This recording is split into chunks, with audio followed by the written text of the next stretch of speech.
What is going on, guys? Welcome back to the channel. In today's video, we are back to work on the 2020 BMW M2. As you guys see in the previous episode, we got a lot of work done on this car. We stripped down the entire engine bay. Everything looks really good. I mean, the damage is pretty severe on this car, which is why we're parting it out in the first place.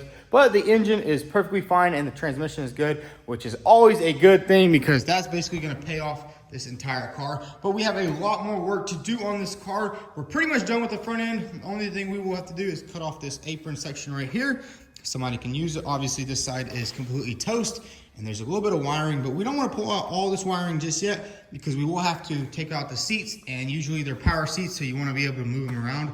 I'm not sure if we'll be able to do that just yet, but we did pull out a lot of parts already off this car. Check out how much stuff is just on this table, and that's just all out of the engine bay. Even though the car was hit pretty hard in there, there was still a lot of good parts. Now coming on to the interior, I mean, check that out. It's basically fully complete. All of the airbags are blown in this car, unfortunately, but that's perfectly fine because we don't really want to deal with airbags anyways.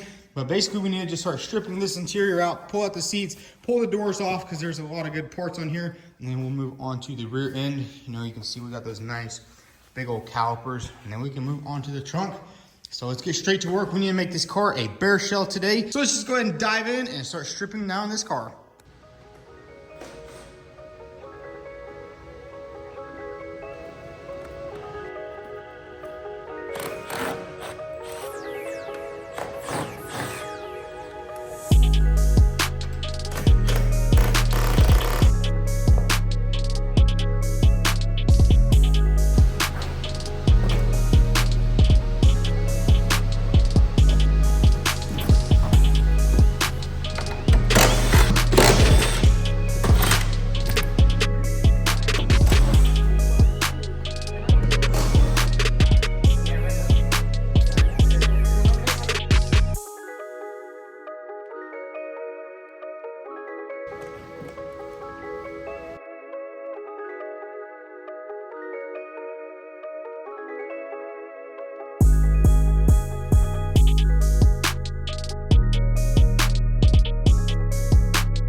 So guys, check it out. We got the entire interior, all this assembled in this car. Man, it's kind of sad seeing this car get all taken apart, and it's going to end up in the junkyard here soon. But man, check out the damage right here. That's where the wheel just smashed the back of the firewall right there, and it kind of just destroyed everything. So there's really no fixing this car. I mean, you have to replace everything.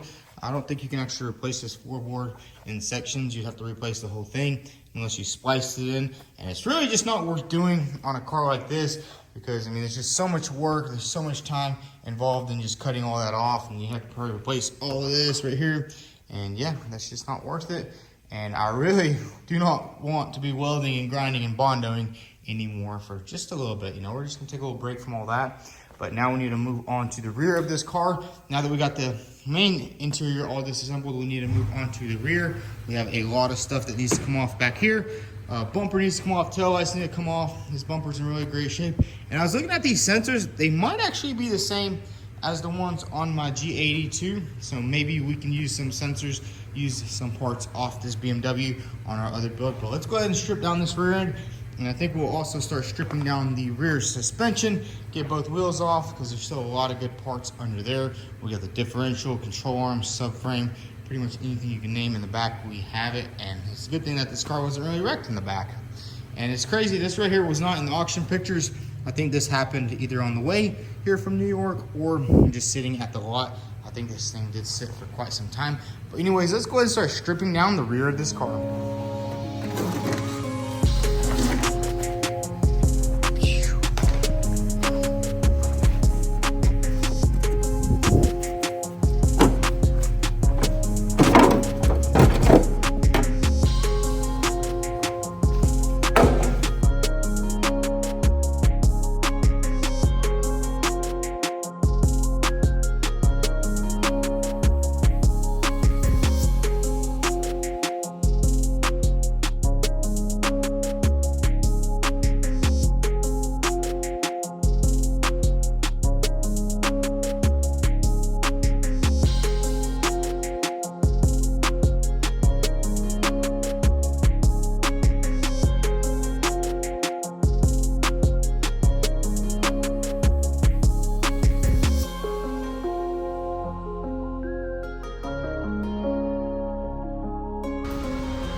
So there it is, guys. The entire car is completely stripped down. We basically took off everything of value. We have one last thing on it. It is that shark fin antenna, but we'll probably take that off once we get the car out of here because I need to go up there and I don't know how it comes off. I think it pops off from the top, but check that out. We got the entire rear subframe off as one complete unit. Everything is perfect. All the parts are in perfect condition because this car was not wrecked in the back. Unfortunately, somebody did steal the exhaust and the catalytic converters off this car before they took it to the auction, but that's perfectly fine. But man, I gotta say, there is a lot of good parts on this car that we took off. And I mean, it's super nice. We got every bolt, every nut. We're gonna save everything because in the future, whenever you're working on a BMW, you know, it's always good to have spare parts. Even something as simple as a couple of bolts, you know, sometimes it sucks going to the dealer and paying $2, $3 for just one single bolt. Now we have a big old box of bolts, which is super nice. And I think we'll just leave these windows. I'll probably break them just for the satisfaction of it. But anyways, let's go ahead and lower this car down and get this thing out of here so we can start organizing some of these parts. Because I gotta say, there's parts everywhere. There's like 1,000 parts just laying all over the entire shop. Look at this right here. This is all the parts from the rear end, front end, pretty much everything. But anyways, let's go ahead and get this car out of here. So before we get this car out of here, we're gonna go ahead and cut off this frame rail right here. This is the only good one. So basically we have a good apron, a good shock tower, and a good frame rail. So I think we're just gonna chop it like right here. And maybe we'll use that on a future build. We'll probably cut the other side off just so we can drive up with the forklift right here and just lift this thing up and get it out of here.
Well, there we go, guys. We got the shell out, and I gotta say, we are gonna have to get some longer forks for the forklifts, because as you can see, we do have to strap it every time we lift something up like this, because the forks are just not long enough.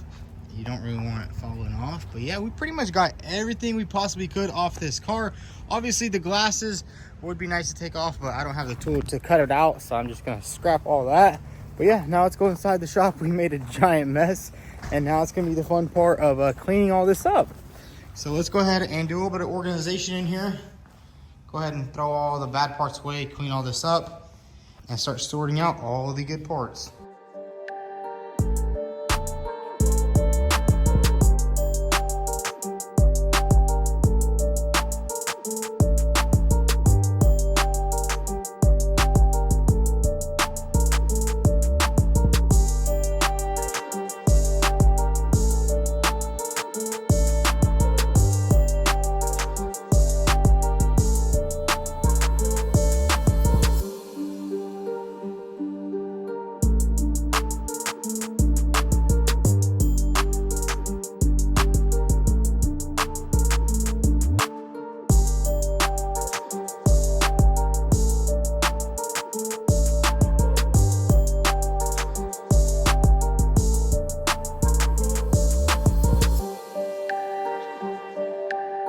So guys, check it out. Here's all the parts from the BMW M2 laid out. And I gotta say, there's actually not that much parts involved in a car. This is the only thing that's missing out of here is the shell and all of the wiring.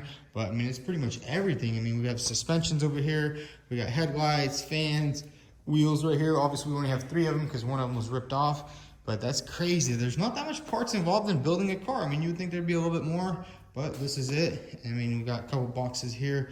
Got a couple of wiring, a couple taillights, nothing too crazy. Here's the rear subframe. I mean, look at that German engineering. You got like 6, 7 control arms on one side. If this is an American car, you'd have like 3 control arms. But that's why people love these BMWs. But anyways, guys, the next step is when you start cleaning these parts, basically just wipe it all down before we post it up. Because I know whenever I'm buying a part, I want it to be clean and nice and ready to be installed instead of dirty parts. I know some people sell dirty parts, and we're not doing that. We're gonna have to clean every part, label it individually, and then post it up. So let's go ahead and just get straight to it. We'll probably just start out with one of these bins right here and just start cleaning it and get ready for posting.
we got all the parts on the shelves, and I gotta say, I did really enjoy this whole parting out process. It's actually a lot funner than sanding Bondo or welding in a quarter panel or anything like that. It's obviously much cleaner and less stressful because, I mean, you just take the part off, clean it, list it up, and check it out. We have all of the BMW M2 parts listed up on these two shelves, and it probably doesn't look like much, but there's like 150 parts here. We have a lot of parts in these bins right here. Check that out. It's just packed full of goodies. Same thing with this one right here. We have our rotors. That's the rear rotors. And we got a front rotor. We got all the suspension in there. But yeah, basically all this stuff right here adds up to around $25,000. And that's not even including the engine or the transmission and the quarter panels. That's just all these little miscellaneous pieces, the interior and the roof, obviously. We have the carpets up right there. So about $25,000 in parts. And obviously all this stuff isn't going to sell right off the bat. But just like any business, you know, you have to have inventory. You have to store it. You have to wait for, you know, there's customers for every part out there. And that's not even including the engine and transmission, which I think those will probably go pretty quick. 16,000 miles. We probably want like $10,000, $12,000 for the setup, which is pretty cool because we only paid $11,500 or $12,000 with shipping for the BMW. It came all the way from New York. So basically, if you can get the engine and transmission to pay off the entire car, all these other parts are completely free, and it's just total profit from there, which is a pretty cool business idea. I mean, it's kind of something new. I've never done it before, and it's really fun. You know, you're stripping parts down. You're not really worrying about putting the car all back together, so there's less stress, less headache, and it's just kind of cool all around. And I know I've been getting a lot of hate. Don't worry, guys. We are going to still do rebuilds. It's honestly going to be so much nicer whenever we do have a lot of parts and we buy a car to rebuild and we already have all the parts on the shelves. It's just gonna make everything so much easier. And who doesn't wanna have a lot of spare parts when you're rebuilding cars or in the rebuilding car industry? It's just a really smart and effective way to do things, and it's gonna really help out in the future. Like if we bought an M2 right now that needed an entire interior, we'd literally swap it in and we'd be done with the car in a couple of days. Or if we need some suspension for a BMW, you know, we have an entire crate full. We're not going out buying it, finding it. You know, it's just gonna make life a lot easier. Plus we have all the bolts in a box. So, I mean, it's just gonna make everything better. And it's always good to have multiple sources of income, as you guys know, like you do YouTube, and then we have the parts company, and we're obviously gonna keep branching out until we have like 20 businesses, because I mean, that's the only way to do it. But anyways, we'll get more rebuilds here in the future. If y'all enjoyed this video, go ahead and hit that like button. Also follow us on Instagram at vTuned. Thanks for watching.